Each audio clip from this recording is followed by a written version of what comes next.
அவன் கார் கொஞ்சம் நவுத்தி நிறுத்துப்பான்னு சொல்லி சொன்னதுக்கு டக்குன்னு கழுத்தை பிடிச்சி அடிச்சு உள்ள இழுத்தான்.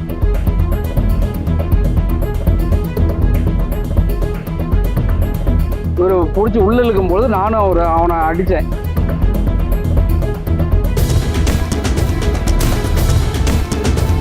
போலீஸ்கார் அடிக்கிறேன்னு சொல்லி கேட்டதுக்கு நல்லா கழுத்தை பிடிச்சி நகைக்கிற மாதிரி ஆகிப்போச்சு. போலீஸ்கார் கார் வழியில டிராபிக் அடிக்குதுன்னு சொல்லி எழுப்பிவிட்டாரு A2B பக்கத்துல.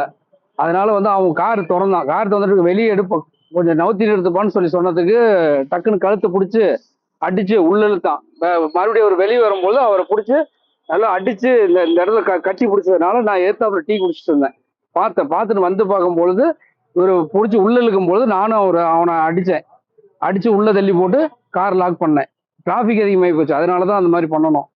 இப்ப அவருக்கு ஃபுல் போதை 3 பேர் இருந்தாங்க. அதுல ஒருத்தன் காரை விட்டு இறங்கி ஓடி போயிட்டான். வண்டியில என்ன பண்ணுது? வண்டியில நடு ரோட்ல இருந்து வண்டி நடு ரோடு தான், டிராபிக் ஃபுல் ஆகிட்டு இருந்ததுனால எழுப்புறதுக்கு வந்தாரு.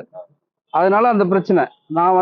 நான் ஏத்தாப்புல டீ குடிக்க வந்தவன் பார்த்துட்டு அவரை பிடிச்சி என்னடா அடிக்கிற போலீஸ்கார் அடிக்கிறேன்னு சொல்லி கேட்டதுக்கு நல்லா கழுத்தை பிடிச்சி அவரு போலீஸ்கார் இந்த இடத்துல எல்லாமே அப்படி நகைக்கிற மாதிரி ஆகி போச்சு.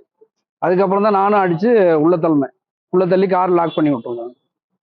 அதனால டிராபிக் அதிகமானதுனால தான் இந்த பிரச்சனை. ஆனா ஃபுல் போதை 3 பேர்த்துல ஒருத்தன் ஓடி போயிட்டான். மீதி 2 பேர் தான் இருக்காங்க. அதில் 2 பேர்த்துல ஒருத்தன் எந்திரிக்க கூட இல்லை, ஃபுல்லா போதையில் கிடக்குறான்.